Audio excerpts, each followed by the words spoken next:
Hello, and welcome to another episode of the Studio 78 podcast. I am your host, Nache Snow, and you can find me on nachesnow.com. That's NACHESNOW.com. Welcome. Thank you for joining me for another week. It's just going to be me today, and I am going to be talking about how to start an online side hustle without quitting your day job. Before I go into it, as always, I just have a couple of things. The first thing is check out my page, The Bookshelf. It's under the resources section on my website. You can get there by going to nachesnow.com/books. And it's all the books that I love. And then it's all the books that are recommended by entrepreneurs and other successful people that I follow and trust. So please head on over there. Let me know if there's a book you think is missing. I've already gotten or received a couple of recommendations. So please check it out. Okay. And if you haven't rated the podcast, please go over to the Apple Podcast app and rate me 5 stars. I'd appreciate it. All right, so let's talk about how to start an online hustle or a side hustle without quitting your job. So first, let me just say, I am kind of probably the master at side hustles. I have had a side hustle as long as I can remember. So I've been in my current job for 16 years. And when I first moved out here from Chicago, I'm in the DC area now, I wasn't making that much. I was always broke. So I always had a side job, be it something that I created or literally another side job that paid me. And if you listen, I think it was the organization episode, I talk about how I kind of even worked really hard to get out of debt. So I've always had an extra job, and even once I kind of got myself out of debt, I still I don't know if it was just in me or what, but I always kept another job. Now before 16 years ago, it was just to stay afloat, right? It was young girl out here in the expensive DC area by herself with student loans, a little bit of credit card debt. Just trying to make ends meet. Whereas, forward 16 years, I'm now this person who gets a decent salary, has, doesn't have any debt, and then really has a side hustle is more of a passion. It's not necessarily to make money to help pay bills. It's usually to make money to help fund other projects or to fund just things that I enjoy, right? So there's not that absolute need to have it anymore like there was several years ago. So you might be in either place where you just want something as a creative outlet from your day job, or you need it to pay off debt, or maybe you want to travel more. Maybe you don't really have any debt, but you don't have any extra money either to do things.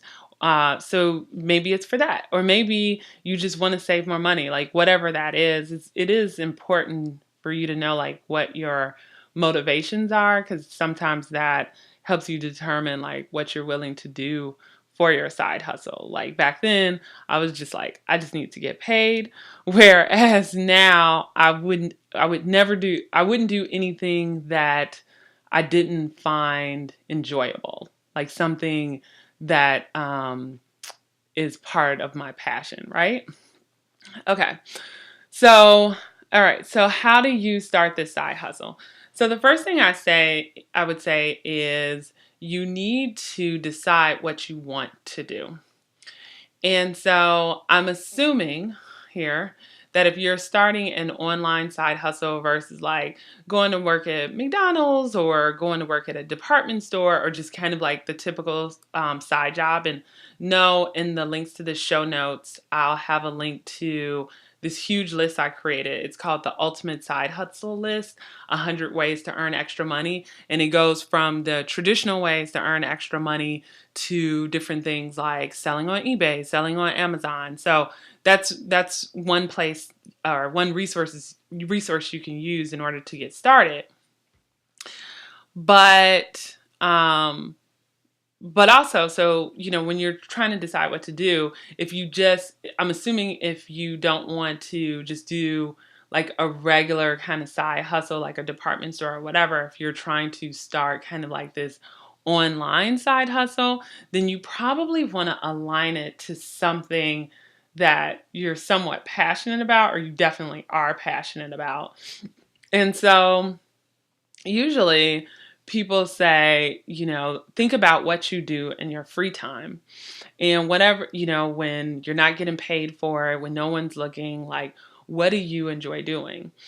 And some people know and some people don't know, but just try to like pay attention to it. Like this next week that's coming up, what do you find yourself doing? So for me, what I found myself doing is I loved blogging, so it just didn't matter. I just like writing stuff that's interesting to me. I love editing video, which is like why I like to do the podcast. I like talking. I like making stuff, and it doesn't matter really what it is. I just like making things. So I, over the years, as I've chosen different side hustles that are based online, they normally align around those things. Like I am usually like doing something with blogging, podcasting, editing, or kind of sharing stories. It's usually based around entrepreneurship, business tips, anything to do with art, anything that's empowering women. Like, if I was to write out like a list of 10 things, like all of those things would be on it. And so figure out like what are your 10 things? Like what are things that get you excited? And once you figure out what those things are, you can start like searching things online, finding out, like going to the list that I just talked about, the ultimate side hustle list, and just looking at that list and figuring out like, okay, what are the different things I could do online to make money? If it's selling things on Amazon, if it's doing one-on-one consulting, if it's teaching courses, if it's being an influencer where you grow a following and get paid to do that, if it's coming up with a product and selling that product. I mean, the sky is the limit. Only what you want to do. And so I would say kind of take the time to really figure out what you want. And don't take too much time, because I've had a billion side hustles. I started out with talllook.com, which was like a tall blogging site, right? And what I loved about that, it wasn't necessarily giving me a lot of money. I would get money from like affiliate links and so forth. And affiliate links are just links you have on the website. And when people click on them, you get like a little bit of kickback. So it's no cost to the customer, but you get a kickback for recommending something. So I would get that. And then I also would get free clothes from different retailers. And for me at the time, I was like, great, free clothes, right? So I got the affiliate money and some free clothes. And then for a while, I tried to do sell handmade bags from Tall Look, but there was uh, no correlation really. People didn't understand, like, well, why are you selling bags? It doesn't really have anything to do with being tall. And then once I really figured out the cost, like the time that it was taking for me and my mom to make those bags, we weren't really getting the cost back when we sold them. And so that was the idea that was born and then died, right? Um, some of the other things I've done over the years is I've been a like freelance designer. Like my background is in graphic design. So that's another way you can figure out and determine what you want to do, is figure out like what you went to school for or what you love doing in high school, whatever that might be. Mine was I had a background in graphic design and I taught myself web design and then went back to school for it. So easy peasy. I could do that in my sleep, right? And that actually, especially web design, brings in really good money. So there were some years that I brought in thousands of dollars, just from doing websites. And I didn't have to even do that many a year. But then I found that I really didn't enjoy the maintenance side of it. So you would do these websites and then you would have to like continue to help upgrade them and so forth. And I'm just like, it's like a gift that keeps on giving, right? And so I did that for a while, but then eventually I had to like figure out like, okay, is this making me happy anymore? Yes, it's bringing me in money, but it's just weighing those pros and cons. And from there I started like Find a Fashion Truck and the Can I Park Here podcast with my good friend Astrell, and we still do that to this day. Um, we do it in seasons, like we're in the off season right now, but we'll probably start back up in the fall where we'll start interviewing again, and we make money through affiliate links primarily from there. And then of course this year I started NacheSnow.com, and it plays off of everything, right? It's about business and entrepreneurship and success stories and inspiring people. It's really like my lifestyle brand. Like, okay, this is as a successful person, like you need to get healthy, you need to work out, come do this with me, like get out of debt, like check out these tech tools. Like, so these are all the things that I absolutely love. And I didn't even mention like a couple years ago, I fell in love with laser cutting because I love taking classes at different places. And I ended up taking this laser cutting class and just fell in love with it. And I found this maker space that was recommended by a friend, and it's expensive. It's a very expensive membership. And so, but by selling these wares, I was able to make the membership money back, plus the money back of doing a Shopify site. And then I still got the enjoyment of making stuff and mailing stuff to people because I just love doing that, right? So I just tell you guys this, just some of the things in my past that I've done and things that I continue to do, just to give you an idea of how they're all kind of like linked together. And they just work. And I think my most lucrative to date was definitely the graphic design. Like, so I can say without a shadow of a doubt, if you sell services or a product that's related around what you're an expert in, you will probably make the most money. Okay. Second most profitable is Creative Route. Because even now I've been focusing on NacheSnow.com, but I haven't even put in that much marketing in the Creative Route, but I still continue to get sales week after week. And so I'm hoping now that Nache Snow, because I'm really passionate about that, will surpass the both of them, right? And so anywho, but these are the things that I've decided to do based on just the things that I love. So I hope that helps a little bit. So next thing you need to do is you need to determine how much you want to make. And so, this goes back to the motivation. When I was doing web design, I needed to make money to help pay my bills, to help me out. Like I had a full-time job. I had like a side job, like a legit just side job. And then I had, not that the freelance wasn't legit, but it was just kind of like working in the store or something like that. And then I would freelance too. So this is when I was like in my phase of like, I got to get this debt down. I got to work hard. And, you know, so for me, it was really important that I was doing something that made a significant amount of money. I needed something that I could charge thousands of dollars for in order to, make ends meet. So when you're thinking about why you're doing this, you need to determine like how much you need to make. Like you need to make sure it's worth your while. Like if you don't make anything, will it still be worth it to you? And at that point it's really like more of a hobby than a side hustle. But you need to figure out like what you need to make. And once you figure out like what you need to make, then you can really figure out if whatever you've chosen to do makes the most sense for you. Um, and then, okay, so next you need to calculate the number of hours you have to dedicate to whatever you decide to do. So I said I was working at one point like 3 different jobs, and for years I think I at least had 3 different jobs. But I was very thoughtful with my time. And I'll also have a link in the show notes to like how to organize your life to make time for your passions, and that will help you kind of write out like how you spend your time now and where you have like free time to do things. But it really helps because you need to figure out like how is this going to kind of disrupt your life, or is it going to disrupt it at all? Because you might find like you have a lot of time because you're just like watching like Netflix at night or on the weekends and not really doing anything, and you could be doing something like more productive that's making you money.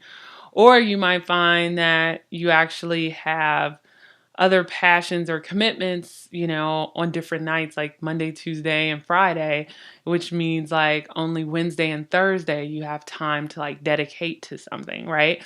So you need to figure out as you're determining what you're trying to do is literally like how much time do you have to dedicate to it? And then once you figure out how much time you have to dedicate to it, then that is going to help you with the next step, which is determining the cost. Because if you only have 8 hours, 4 hours, whatever it might be, that is going to affect your bottom line, whatever you have chosen to be like the revenue, like, or, your monthly revenue that you want to bring in. Okay. So with determining the cost, there's like some things to consider. And I'm being really general in this conversation because all these things that really depend on what you decide you want your online side hustle to be. Like a one-on-one consultant is going to be very different than someone who decides to sell products, right? Like how you even get there and how you even figure out like how to market your services, it's a little different. So I'm trying to speak as generally as possible to help like everybody, no matter what you've decided to do. Okay.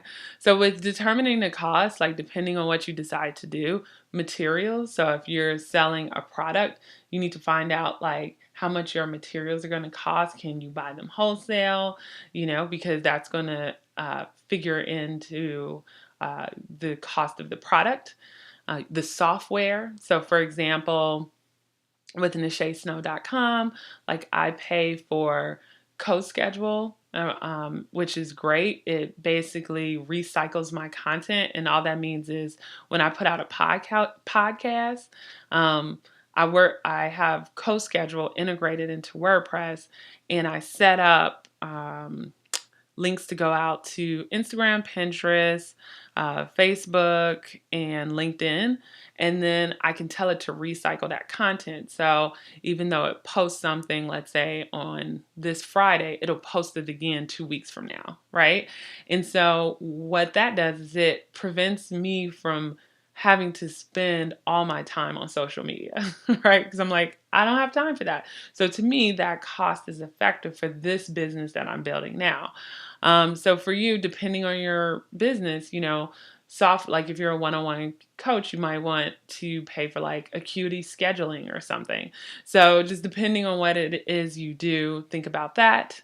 Think about hardware. Like for example, for Creative Route, when I am, selling my wares, I go to different markets and I use my iPad in order to conduct sales. I could use my phone, but I choose to use my iPad.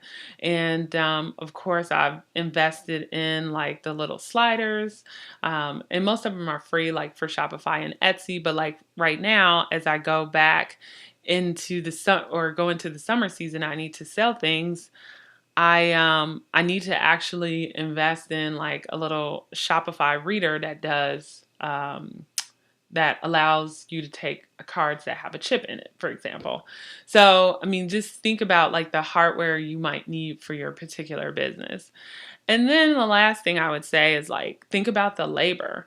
Um, that's important. So, for example, if you want to be a coach or you want to sell courses or you're making stuff, it took you time to design the content, to prepare the information.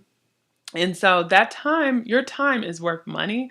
I think sometimes people just want to recoup the cost of the physical things like materials and hardware and things like that. But no, like your time is valuable. Like that is why people are paying for whatever product you're putting out, is because you put care into it. And so I always factor that in. And then also too is, you have to think about what you're making right now, and if the purpose of you having this side hustle is to make more, you really, if possible, should try to come up with a side hustle that allows you to make more than what you're making per hour right now. So something to consider. Okay, so now that you've decided what you want to do, you've determined um, uh, how much you want to make, you've calculated the number of hours that you could dedicate to it, and you've determined the cost, you can now move forward. And so you got this idea, you know it can work, you know that you're going to make money for it. It's time to like execute on that idea. And so one of the hardest things for people is coming up with a name. Keep it simple. Don't spend weeks or months on it, okay? Yes, the name is absolutely important, but don't stress over it, okay? Like, nothing is ever going to be perfect. As you are looking for a name, there's some things to keep in mind. Does it make sense for your brand or idea? So a lot of times, sometimes experts will say, maybe, within your name, make it clear what you're selling. So it really just all depends. Like for my brand right now, NacheSnow.com, that's not very clear. It's just, you can maybe assume that it's a lifestyle brand, I guess, because it's my name, but you don't necessarily know that I create worksheets and do courses and have these resource pages, right? That's in my marketing, I have to make that known. So you have to kind of determine, when you come up with a name, if you do have something that's more obscure or different or not obvious to what you're selling, is it still catchy enough or easy enough for people to remember you once you do start marketing your idea? And then once you have like a few ideas, check to see if someone else in your industry in particular is using it, because you don't want the same name. I mentioned that a good friend of mine, Estrell, the two of us run the Can I Park Here podcast. And sometimes we might see this with fashion trucks where they'll be in two different states, but there's fashion trucks with the same exact name. And it kind of sort of works because you're in two different states, but technically you're in the same industry. And so that causes confusion in the market, especially when people are Googling someone and they're like, wait a minute, I was looking for the truck in Denver, but this truck with the same name in New York popped up. Try to really make your name as unique as possible, especially within your industry. So just keep that in mind. And then once you have a name and no one else has it, you need to check to see if you can get a domain name for it. This is key, because that is what people are going to do. You're going to tell them your name, and if your URL to your website isn't exactly the same as your name, it might throw people off a little bit. So, marketing helps a little bit if it's different, but if possible, see if you can get something with your name, if your name isn't too long, because you don't want to have like a ridiculously long domain name. And then also check the social media handles. This will also let you know kind of who's out there kind of using the name that. And so once you found something that makes sense for your brand, you don't know one's using it, you could purchase the domain name for it and the social media handles, then you might have something. I would also say talk to some people about that too, right? When you come up with a name and you do some checks, talk to your friends, throw it out there, kind of get their reaction. Put it out there to strangers. Sometimes people are afraid to do that because they're like, oh, somebody's going to take it. People are too lazy. They are not going to take your name. Okay. So just throw it around, see people's reactions and ask them for their honest feedback, and then just go from there. All right.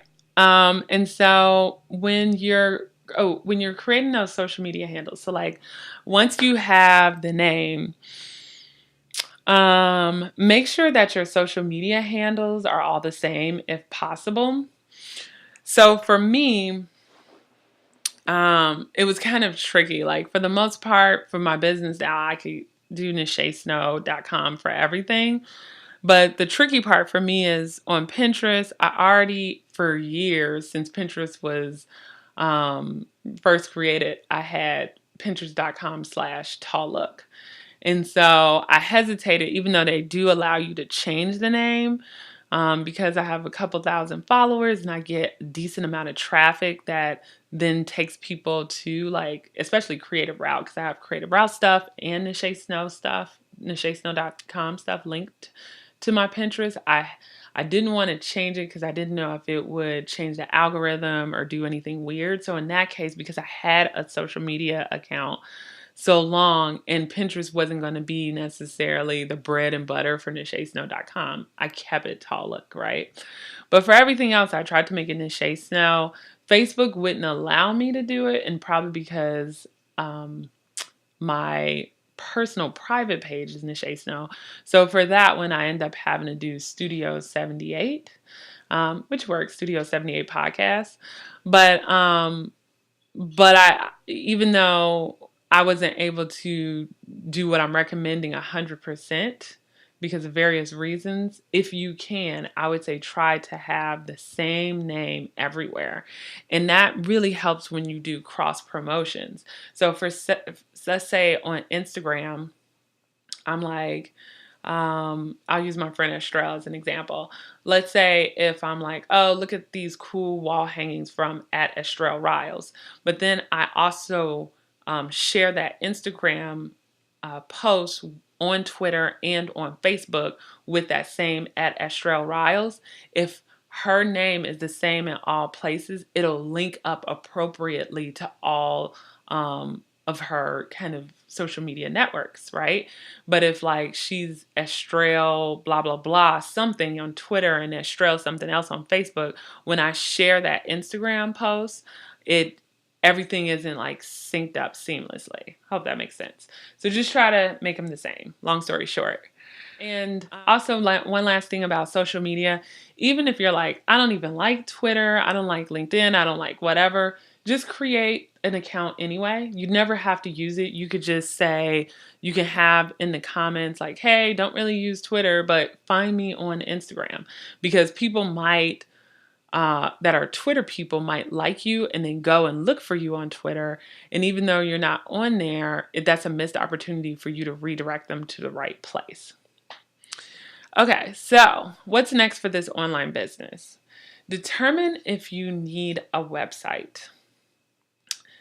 This really depends on like what you're trying to do.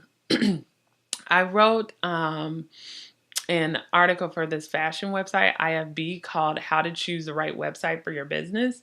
So I'll have a link to that in the show notes, and that'll go more in depth. Like, are you selling a product? Are you blogging? Are you this? Are you that?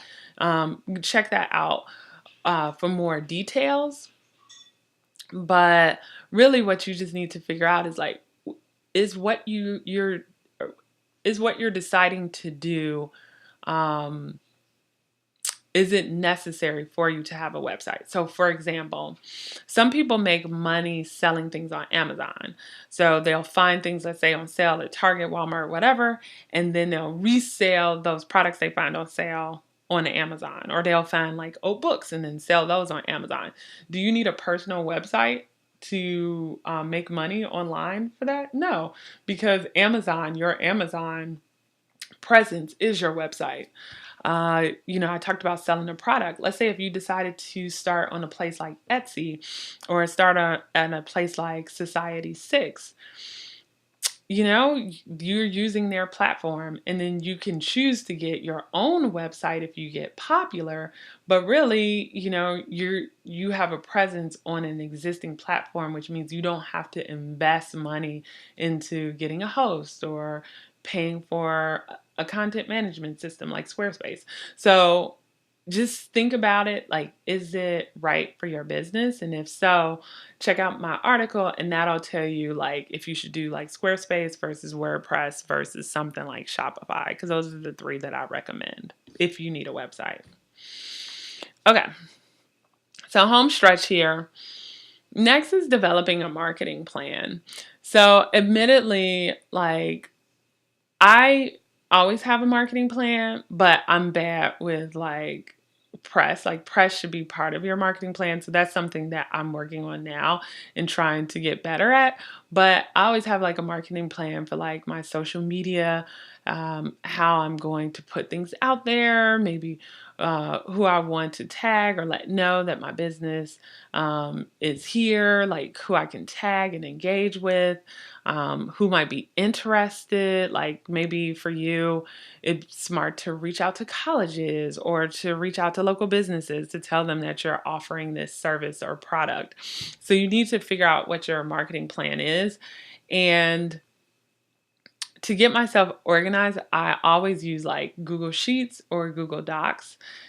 Love Google because everything is in one place. I can access it on the desktop, my phone, or my tablet. It stays with me. I could share documents and have other people contribute to it.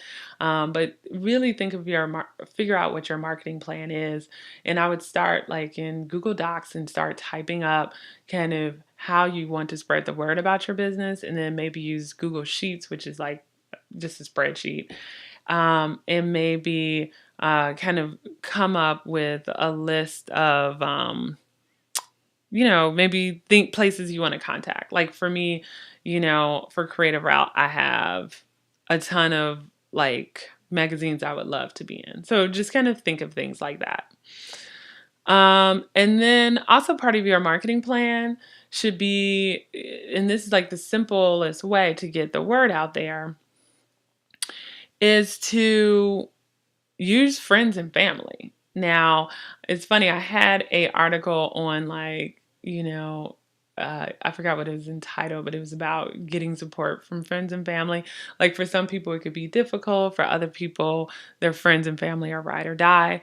So depending on what situation you're in, I would say just try to get people to spread the word. If they don't, no big deal. Strangers will help you too.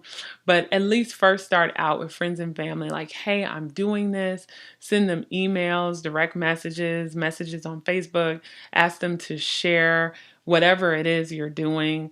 If you do have a website, ask them to share your website. If you are just having people reach out to you directly, just make sure they have all the information they need in order to help spread the word about your business. And that's kind of like part of your marketing plan too.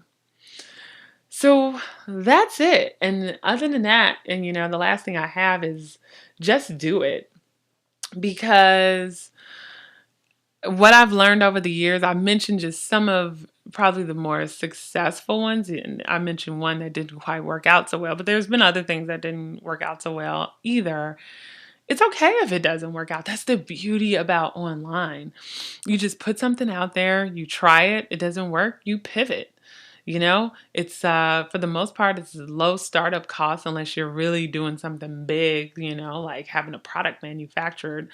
But if you're doing like one-on-one coaching or teaching or something simple but yet complex, or that's time consuming, like there's really no investment. Like you could start up a business for under $100 and you can do it in 2 weeks time. I've started things within 2 weeks. So I remember my first like tall look, I was like, you know what, I'm just going to do it. And I just took, I think it was like a weekend, or it might've been a full week, because I didn't really know much about websites at the time, but it was up. You look at the first version of that website, if you go back in the day, see that time travel, it was terrible. But it doesn't matter. I'd evolved and I grew it over time, because that's the beauty about the online space. It's organic. Okay, so I hope this has helped anyone who is thinking about starting an online business. It is, even though there were a lot of things that I mentioned in here, from deciding what to do, to determine how much you want to make, calculating the number of hours, determining the cost, coming up with the name, determining if you need a website, and then a marketing plan. It is really simple. You could literally, after listening to this, just take that list, go to my show notes, write that list down, and within a night, have a plan of what you want to do. That next day, start executing it, and a week later, be promoting it to your friends and family. It is freaking that simple, I promise you. And you can start making money because there's money to be made out here. All right, that's all I've got. I will have a great, can't wait for you guys to hear the guest I have on next week. And don't forget to check out the bookshelf at nachesnow.com/books. And please, if you haven't already, please rate me on iTunes. You can go to nachesnow.com/iTunes. If you're on your phone, just go into the podcasting app and please rate me 5 stars. And if you're on Android, you can rate me in Stitcher. And of course, if you see any of my content out there, if you share it with others, that helps a lot. All right. All right. Well, you guys have a good one. Take care.